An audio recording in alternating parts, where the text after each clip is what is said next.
Today we're gonna make Mama's Meatballs, the famous Mama's Meatballs. Circa 2000, everyone in the whole country was asking me about them. This is how you do it. This is good stuff, guys. I'm trying to stay very true to the original recipe as my mom taught.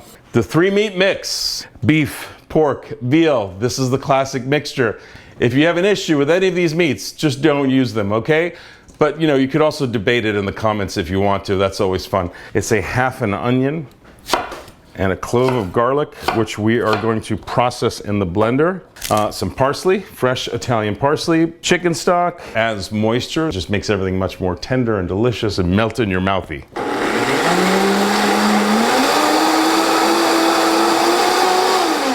Okay, we're pouring this in. Plain breadcrumbs.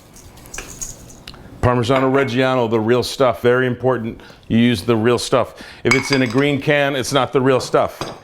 No offense to the people who make the green can. Salt, pepper, a little bit of pepperoncini. Let's not forget the 2 eggs. This is when you get your hands dirty. Boom, and boom. Squish. You're sort of squishing everything together first. I'm gonna stop mixing this very, very soon. You're gonna think, what's wrong with him? He doesn't know how to cook anymore. He's lost his mind. That's not, barely mixed. But this is sort of how it's supposed to look. And it's supposed to be very loose and wet and barely hold its shape.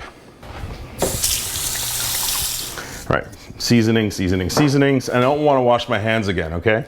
So I'm gonna put a spoon in there. Now we're gonna roll some balls and fry them in olive oil and then add them to the sauce. When I opened Rocco's, my mom at 74 years old would come in every day and roll 2,000 to 3,000 meatballs basically by herself. And what she did every time was take a little olive oil, put it in the palm of her hand. She would literally go like this, which I know to many of you is horrifying. And then she would do this. And because it was a busy restaurant, we had to weigh it. So she would weigh it. So guys, these are about 2 ounces each. And we're gonna go from here to there. That's the process.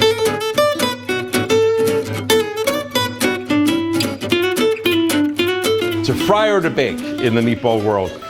If you fry, you get a lot of browning, aka the Maillard reaction, which is when protein like beef turns brown and caramelizes, and you develop flavor. The reason you do that is to develop flavor, not to lock in juices. All right, we're gonna put more meatballs in.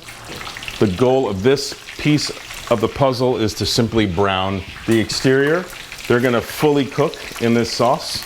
And if you just keep all these pans together, you can take the meatball out, put it in the sauce, and just keep doing that.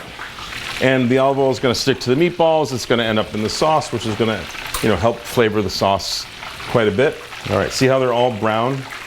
And notice how they have become more round as I fry them. But again, meatballs don't have to be round to be delicious. Doesn't matter what shape they are. They could be square, they could be a rhombus, for all we care, and they'll taste great. This is the kind of brown I'm looking for, right there. That's the brown you want. And I know there's a lot of people who say, oh, I just baked the meatballs. You know what? I disagree with you. Fight me. These are better. All right, we're gonna move these from the pan to the sauce. And the beauty of this method is that once the meatballs are cooked, you leave them in the sauce, and you can leave them in there for months. You can put them in your fridge in that pot, and they will stay good for a long time.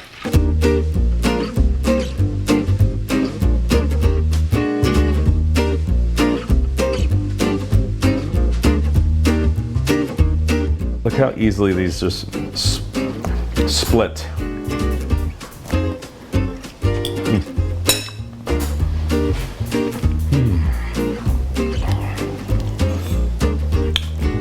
Wow, these are so good. No wonder they're one of the most popular foods in the world.